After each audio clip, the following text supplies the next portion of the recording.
To say Plants vs Zombies has fallen down a slippery slope would be an understatement of the decade. A franchise that is loved globally, broke gaming records with the original tower defense, redefined the shooter genre with the Garden Warfare games, and created an insanely loving and dedicated fan base that still continues to create epic fan projects every single day. More recently, however, things started going sideways. Battle for Neighborville came along and took away or changed many aspects that made the previous two titles so successful.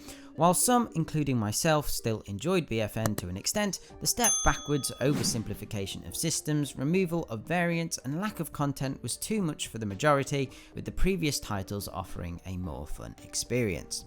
A more pressing and even more recent issue, many people who continue to enjoy Garden Warfare 1 and 2 were plagued with server issues that began earlier this year and are only just being addressed. Over on the tower defense side, things also started taking a turn for the worse. An original soft release of Plants vs Zombies 3 did so badly, the game was taken offline and the devs went back to the drawing board. Despite 2 iterations of the beta later over the last year or so, it doesn't seem the next game in the series is living up to its predecessors by any means. And I think there is a real concern that unless PvZ 3 pulls it out of the bag, Plants vs Zombies really will be in big trouble. Communication between the developers, community and the rest of the world is also at an all-time low. The social media pages barely post anything apart from fan art and plant of the week. PvZ news gets missed or goes unannounced, such as the recent free DLC for Game Pass or EA Play. We hear next to nothing about PvZ 2 updates even when they go live, and PvZ 3 seems like that hush-hush project they're not even allowed to mention. And finally, trying to contact them is like trying to get a meeting with the Pope.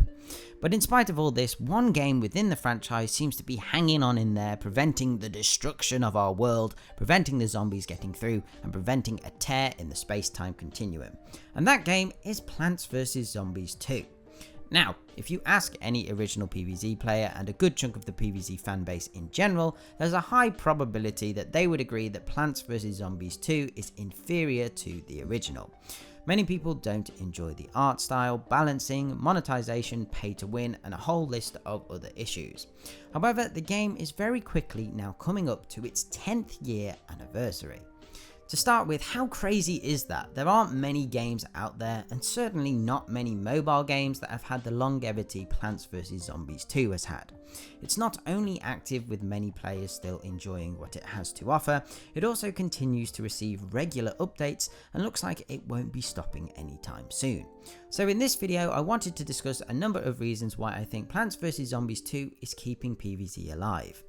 Going back to what I just touched on, let's first talk about updates and the consistent new content that makes PvZ 2 the only remaining game in the franchise to receive regular updates with new content.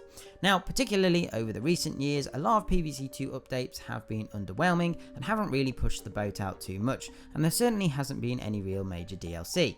9 times out of 10 we have been receiving a new plant and occasionally a new event. We've not seen any new worlds or larger scale content, unlike with PvZ 2 China that has tried lots of different ways to add content to the game over the years. But despite what we think about the monthly new plant, it's clear that many people are purchasing the new content and playing the game.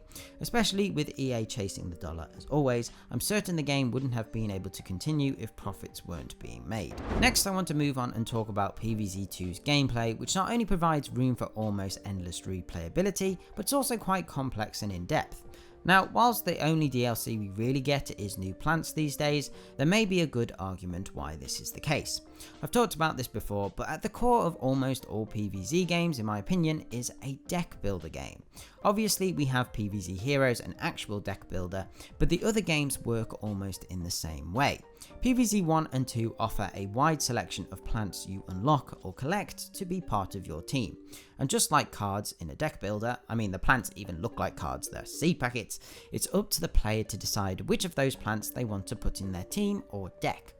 Due to the sheer number of plants, this makes the combinations basically endless. With 176 plants, which is apparently the current total, and 8 seed packet slots, means that there are this many combinations.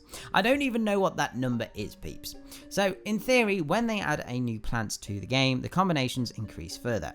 And don't forget, these plants interact with different zombies in different ways, and different plants interact with one another in different ways. But by having so many different plants and so many different combinations, the replayability is massive in theory. It's also very interesting. There's always so much to talk about around this game. People have their own opinions and ideas and strategies for different plants. It has a huge scope for discussion that I think has kept people interested in the game after all these years. This brings us nicely over to my next point about YouTuber growth. Now, PvZ 2 has always been a popular game. We've seen many YouTubers become large through this game. Zach Scott is a prime example of this, but even almost 10 years later, channels have still been growing at a fast rate. There is still a lot of the PvZ community and beyond that want to watch and enjoy PvZ 2 content. Particularly over the last few months, even very small channels have seen exponential growth when it comes to Plants vs Zombies 2 content.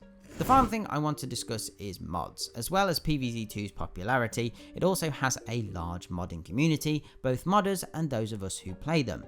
I'm personally a huge fan of games that support modding or have the ability to be modded. They allow a community to make a game their own, and it massively increases the longevity of a game. And don't get me wrong, mods can also cause problems, as we have seen in Garden Warfare 2. I love mods, but with it being an online game and mods being taken online, that's where problems start to happen, and sadly Garden Warfare 2 mods aren't as popular as they have been in the past. PvZ 2 on the other hand doesn't have these same issues, as the game is predominantly a single player game.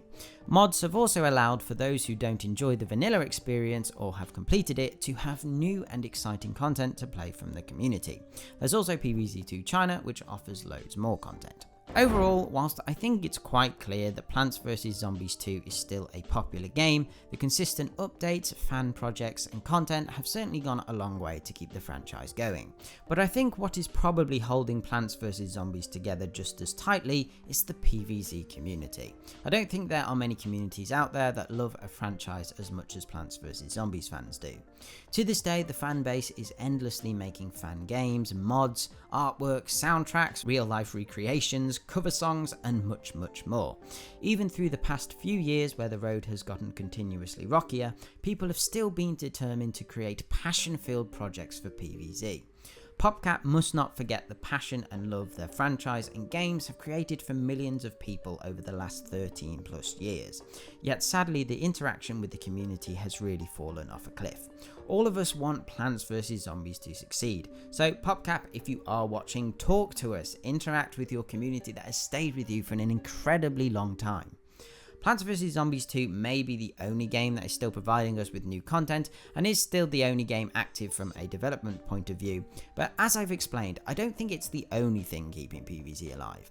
Clearly there is a want for more content both in the game and on YouTube, and perhaps why so much attention has come back to PvZ 2 is that there is so much to talk about, experiment with and discover. We're still constantly finding secrets, busting myths, re-evaluating plants, sharing strategies and more.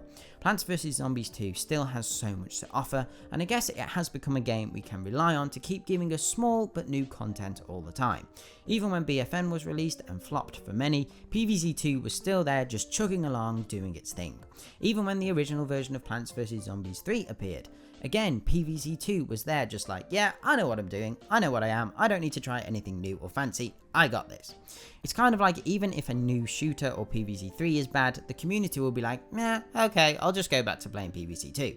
Whilst it's not necessarily a lifeline everyone in the community wants, but it's certainly something we've all got used to being there and providing us with that nostalgia-filled gameplay that gives us those warm fuzzy feelings inside. Anyway guys, I feel like this is one of those videos that could literally go on forever. There really is so much to talk about, but I'm really interested to find out what you guys think of this. Do you think Plants vs Zombies 2 is keeping the franchise alive? Let me know your thoughts in the comments below.